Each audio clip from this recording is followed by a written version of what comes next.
Choisir correctement le bon profil de couleur, c'est vraiment la première étape dans le développement de sa photo, et c'est ce dont on va parler aujourd'hui dans ce 17e épisode de Mardi, c'est Lightroom.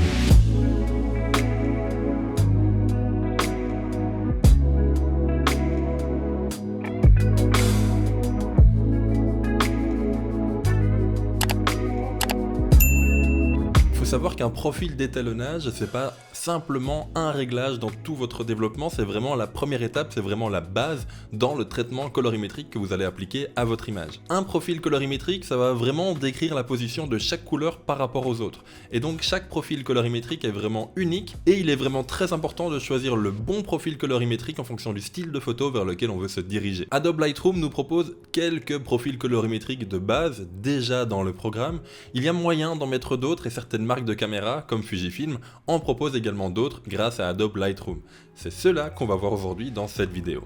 On se retrouve maintenant dans le module développement de Adobe Lightroom avec une photo qui va juste nous servir d'exemple pour aujourd'hui. Choisir son profil colorimétrique, c'est la première étape dans le panneau de développement. Dans le panneau réglage de base, c'est le premier contrôle. Vous avez ici un panneau de raccourci avec les profils proposés par Adobe Lightroom et ceux que vous pouvez mettre également en raccourci. On a donc le Adobe couleur, éclatant, paysage, portrait standard et monochrome, ainsi que 2-3 autres que j'ai rajoutés. Mais si vous voulez avoir accès à tous les profils colorimétriques, à vous de cliquer sur la petite icône des 4 rectangles, ici à droite. Vous aurez accès du coup à beaucoup d'autres profils colorimétriques. Si jamais ils ne sont pas tous affichés ou si vous voulez en retirer, je vous invite à faire un clic droit, gérer les profils et puis cocher ou décocher les cases de ceux que vous voulez ou ne voulez plus voir apparaître dans ce menu. Première étape, les favoris, c'est ceux qui sont dans la liste déroulante que je viens de vous montrer, soit par défaut les profils d'Adobe Lightroom. Justement, les profils d'Adobe, les voici. Adobe couleur, monochrome, éclatant, neutre, paysage, portrait et standard. On va parler rapidement de ces différents profils. Le premier, Adobe couleur, c'est le profil par défaut que va utiliser Adobe Lightroom lorsque vous allez importer une photo. Ici, je suis en fin décembre 2021 et mon Adobe Lightroom classique est mis à jour.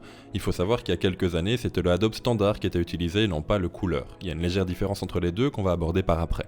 Le Adobe couleur, il est vraiment conçu pour améliorer l'aspect des tons chauds. Il améliore les transitions entre certaines plages de couleurs et il augmente également légèrement le contraste. Il a été conçu pour être polyvalent et fonctionner avec le maximum de photos différentes. En deuxième ici, on a bien évidemment le Adobe monochrome. Et là, j'ai pas besoin de vous faire un dessin, on va parler de noir et blanc.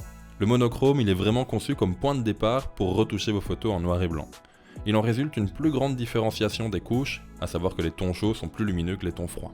On a en troisième position le Adobe éclatant. Et alors celui-là, je sais pas trop quoi en penser. Vous le voyez, c'est un profil qui est beaucoup plus contrasté, qui est beaucoup plus saturé que le Adobe couleur de base. Et je dois bien avouer qu'il est un peu plus attractif à l'œil, mais j'ai déjà eu quelques problèmes lorsque j'ai imprimé des images avec ce profil-là. Notamment lorsque j'ai imprimé sur du papier mat, je trouvais que le rendu était vraiment pas l'idéal. Mais comme point de départ pour des photos qui vont rester sur les réseaux sociaux, ça peut être vraiment un super profil colorimétrique. En quatrième ici, on a le Adobe neutre. Alors celui-là, c'est mon petit préféré.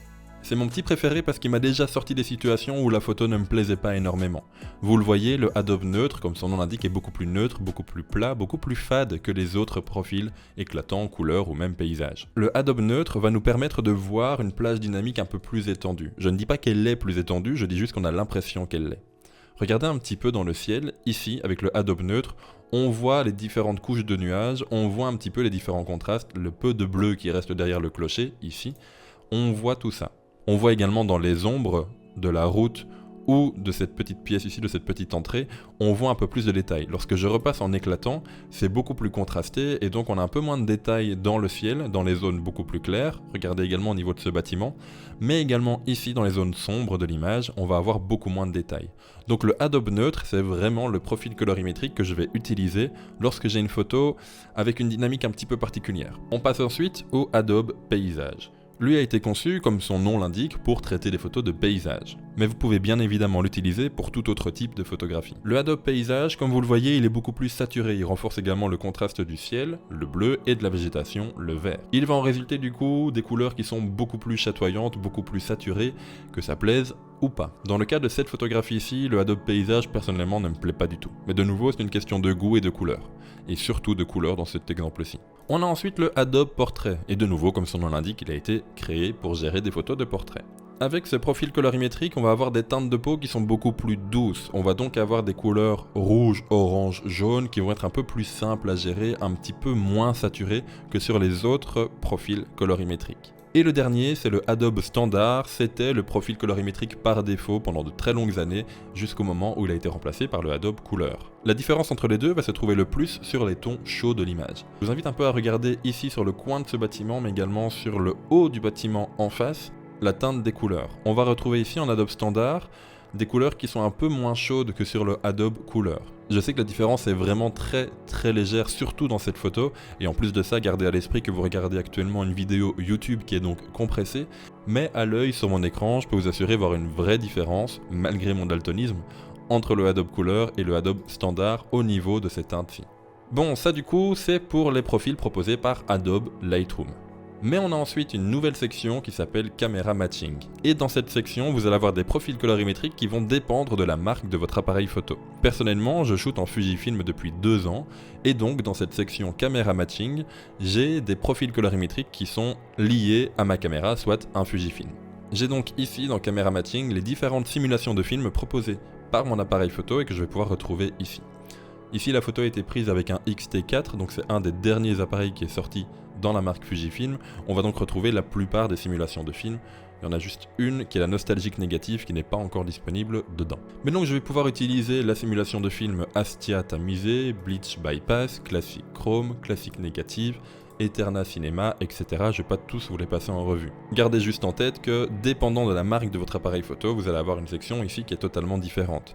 Pareil pour les personnes qui shootent avec plusieurs marques différentes, dépendant de la marque de votre appareil photo, mais chaque photo pourra avoir une section totalement différente. Dernière remarque pour les personnes qui créent des presets Lightroom, n'oubliez pas que si je crée maintenant un preset avec cette photo-ci qui est donc prise avec un Fujifilm, imaginons que je base mon développement sur le Velvia éclatant, hop, je viens fermer ici, je fais tous mes réglages, j'enregistre un preset, je veux le passer à quelqu'un d'autre ou le réutiliser sur une autre photo. Si cette autre photo n'a pas été prise avec un Fujifilm, Adobe va passer par défaut le profil en Adobe Couleur. Et donc le preset va rendre un style totalement différent. Nous avons en dessous 4 dossiers artistiques, modernes, noir et blanc et vintage qui renferment d'autres profils colorimétriques. Je vous laisse les passer en revue chez vous à la maison. Personnellement, à part le noir et blanc qui peut être intéressant de temps en temps, le artistique, moderne et vintage s'approche fortement du kitsch. A savoir qu'il est également possible d'ajouter d'autres profils colorimétriques dans Adobe Lightroom, et pour ce faire c'est très simple, vous allez tout à gauche, dans les paramètres prédéfinis, là où vous avez vos presets, vous cliquez sur le petit plus, importer un paramètre prédéfini, vous allez ensuite l'importer là où il se trouve dans votre dossier de PC, et ils viendront s'afficher ici en plus. Ici les profils de Allium Chappelle, c'est un autre photographe qui vend également des profils ainsi que des presets. Eh bien j'ai tout simplement importé ces profils et on a ici du coup des profils différents. Bref, gardez à l'esprit que choisir son profil colorimétrique c'est vraiment la base de tout développement. Ok, j'espère que vous aurez aimé cette vidéo, si c'est le cas n'hésitez pas à laisser un j'aime, un commentaire et pourquoi pas à venir vous inscrire au groupe Facebook Le Mardi c'est Lightroom de façon à être tenu au courant des nouvelles sorties de vidéos. Nous on se retrouve mardi prochain pour un nouvel épisode de formation, en attendant sortez, faites des photos mais surtout faites ce que vous aimez, c'est le plus important, et puis à mardi prochain tout le monde, ciao.